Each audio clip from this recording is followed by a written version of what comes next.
Yaşlı nəsil internet istifadəsindən həmişə şikayətçidir.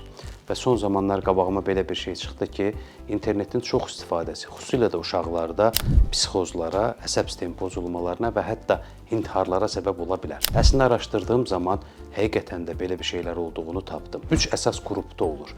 Bunlardan birincisi internetdə hər kəsin xoşbəxt həyatını görüb, hər kəs xoşbəxt, mən bədbəxtəm düşüncəsi buna səbəb olur.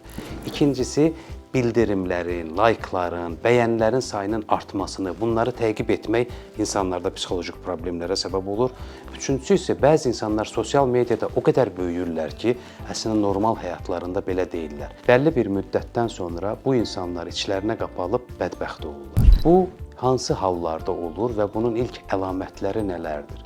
İlk əlamətləri yuxusuzluq, içinə qapanma, tənhalıq, heç bir şeydən zövq almamaq, iş, dərs, ailə münasibətlərində pozulmalar. Daha çox görüldüyü qrup gənclər, tənha olan insanlar, psixolojik problemi olan insanlar və 2-3 saatdan artıq və gecə internet istifadə edən insanlardadır. Qarşısı necə alına bilər? İnternet istifadəsini 2-3 saata məhdudlaşdırmaq lazımdır. Gecə istifadə etməmək lazımdır.